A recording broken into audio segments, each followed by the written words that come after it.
क्या है, बर्फानी बाबा अमरनाथ,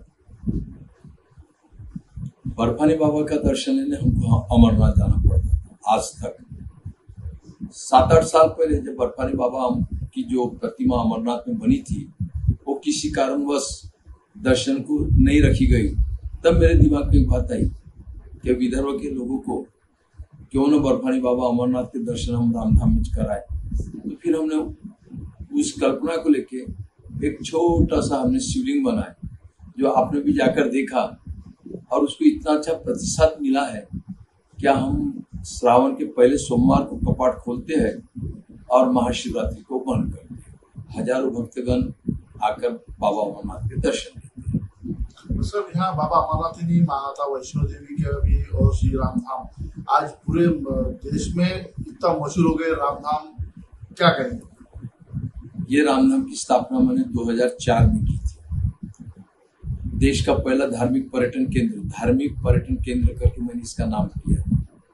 समय गुजरता गया, 2024 में मोदी जी ने अयोध्या बनाया है, लेकिन हमारे रामधाम में किसी से 1 रुपए की सब्सिडी नहीं ली है, सरकार से कुछ पैसा नहीं लिया है, किसी से दान नहीं लिया है। लिखा है, ना तो लिया किसी से दान, ना मांगा सरकारी अनुदान, आपका अपना रामधाम तीर्थमान। और आपने ये भी पढ़ा कि यहाँ रामधाम में भक्तगण जो भी यहाँ पे चढ़ावा आता है, जो टिकट से हमको पैसा मिलता है, उससे हम हर साल गरीब लोगों की निःशुल्क शादियाँ कर देते हैं। अभी तक हमने 1341 शादियाँ निःशुल्क कर दी है। बड़े आनंद की बात है। और ये सबसे अतिरिक्त यहाँ कम से कम 200 लोगों को रोजगार मिला है, 200 लोगों के घर चल रहे, 4 से ऑटो वाले यहाँ पर घूम रहे।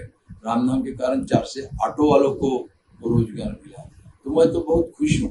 मेरे माता ने मुझे कहा था कि बेटा जो भी आप कमाओगे उसमें से 10% पैसा समाज कारण के लिए खर्च करना। तो मैं राजकारणी नहीं हूँ, राजकारण मेरा धंधा नहीं है, समाज कारण ही मेरा धंधा है और समाज कारण से मैं लोगों को सेवा देता हूँ। सर, रामधाम में आगे और क्या नया दिखने को मिलेगा? मेरी तो इच्छा है कि यहाँ पर रामधाम में जो भी आता है तो हमारे यहाँ प्रभु रामचंद्र जी का मंदिर बहुत ज़्यादा फेमस है।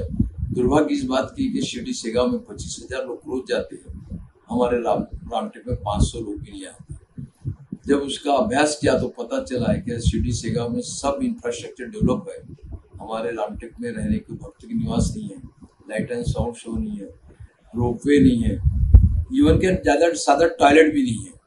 मेरी दिल से इच्छा है कि ये सब चीज़ हमारे राम मंदिर में हो जाए तो हमारे यहाँ पर भी 25,000 लोग रोज आएंगे। और ये 25,000 जब लोग रोज आएंगे तो मेरी दिल से इच्छा है कि मैं यहाँ से रामधाम से माइक्रो लाइट यानी एक छोटा सा लाइट आता है जिसमें ऑपरेटर +2, ऑपरेटर +3, ऑपरेटर +4 या ऑपरेटर +1 रहता है। मैं माइक्रो लाइट की सेवा यहाँ से स्टार्ट करूँगा। ये नेशनल हाईवे से जो लोग जाते हैं नागपुर से जबलपुर, वो रामधाम तो रुक जाते हैं, लेकिन उनके पास इतना समय नहीं रहता कि रामटेक जाके दर्शन लेकर आए। ये माइक्रो लाइट में बैठाल के मैं उनको 15 या 20 मिनट में राम मंदिर के दर्शन करा के मैं उनके यहाँ लाके छोड़ूंगा। सर, रामधाम की और क्या क्या खास वैशिष्ट्य है हमारे दर्शकों को बताएंगे? रामधाम में देखिए, यहाँ सबने बड़ी गुड़ी बनाई थी गुड़ी पाड़वा के दिन, जिसका नाम लिम्का बुक ऑफ रिकॉर्ड में दर्ज है। उसके बाद रामधाम में हमने जो ओम बनाए, ये दुनिया का सबसे बड़ा ओम, ये भी रामधाम ये लिम्का बुक ऑफ रिकॉर्ड में दर्ज है। यहाँ मैंने जो अगरबत्ती बनाया था वो अगरबत्ती भी लिम्का बुक ऑफ रिकॉर्ड में दर्ज है। मुझे रामधाम में आने के बाद जब एक भक्तगण या पर्यटक आता है तो आपको एक बड़ा आश्चर्य रहेगा, क्या टूरिज्म जितने टाइप का टूरिज्म है, जितने टाइप का पर्यटन है, all tourism under one umbrella, ये सिर्फ रामटेक और रामधाम में है।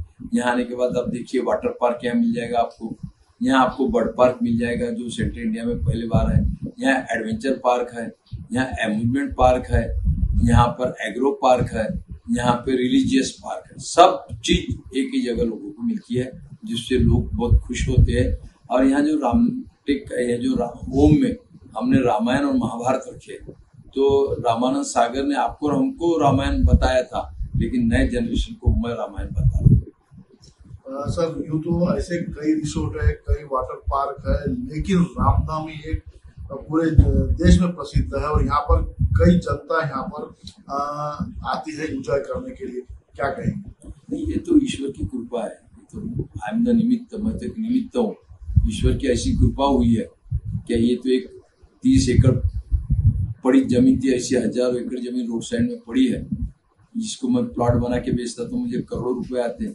लेकिन मेरे माता की इच्छा थी कि कुछ ऐसी चीज बनाओ कि हम रह नहीं रहे, वो यहाँ रहेंगी, और हमने रामनाम की निर्मित की है। और मुझे आनंद है कि रामनाम बहुत अच्छे तरह से फल रहा है।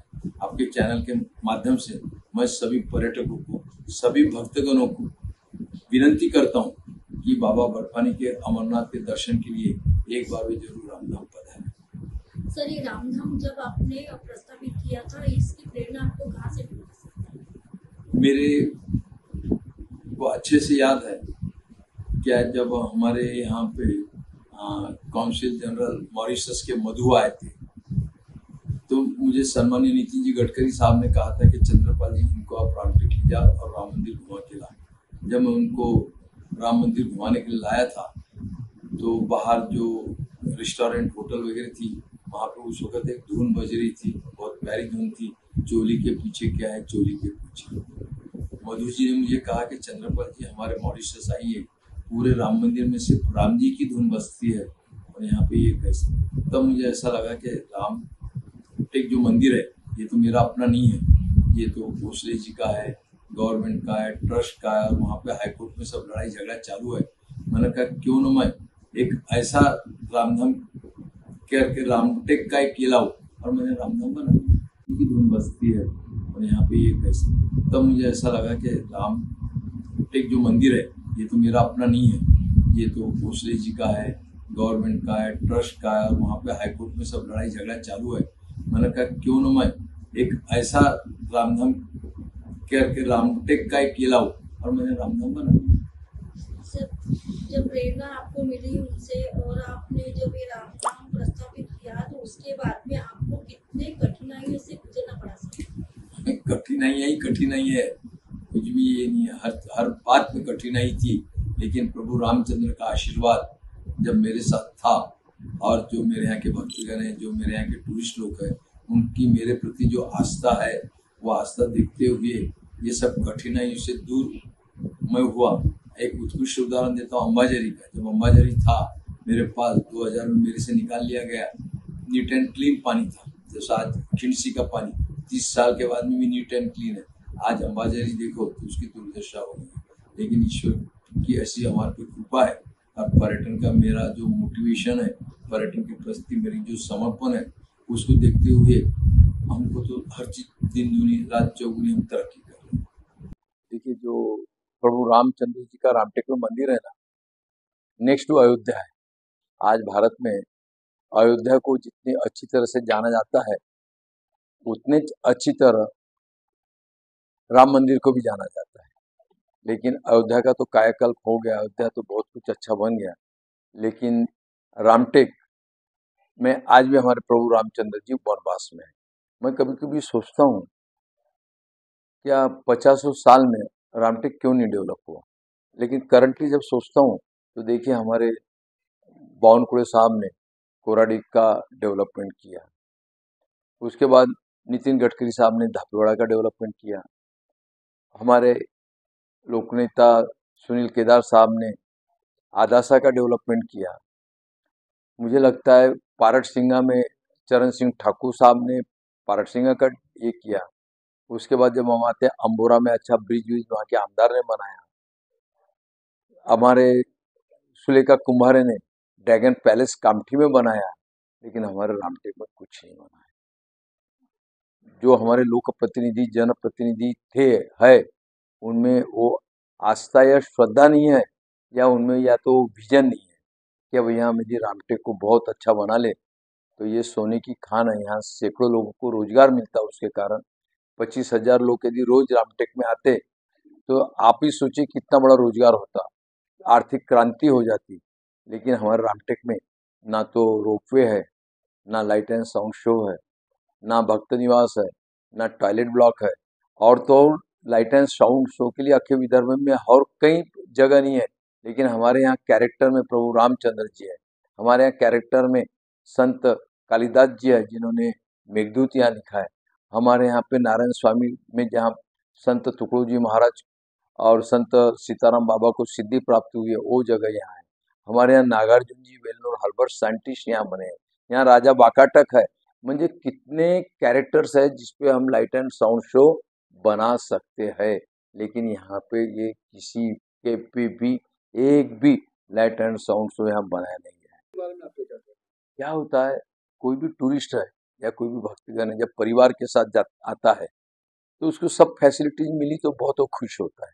हमारा रामधाम का उदाहरण लीजिए, यहाँ आने के बाद हर जाने वाला पर्यटक हमको थैंक यू बोल के जाता है, लेकिन यही पर्यटक जब रामटेक जाता है, वहाँ उनको ड्रिंकिंग वाटर नहीं है, वहाँ उनको अच्छा टॉयलेट नहीं है, वहाँ पे किसी भी टाइप की जब उनको फैसिलिटीज नहीं मिलती तो वो ये सोचता है कि भैया गलती होगी, हम आ गए आज, इसके बाद अब हम नहीं आएंगे। उसके कारण निगेटिव पब्लिसिटी होने से, जबकि हमारे पास प्रभु रामचंद्र जी है, वो तो आज दुनिया के दैवत है, लेकिन प्रभु रामचंद्र जी रहने के बावजूद भी जो लोकल एमएलए एमपी इन्होंने डेवलपमेंट नहीं करने से आज ये हो गया। हो सकता है प्रभु रामचंद्र की इच्छा हो कि चंद्रपाल चौक से आमदार बने रामटेक का, और उसके बाद उनका अज्ञातवास या उनका वनवास खत्म हो।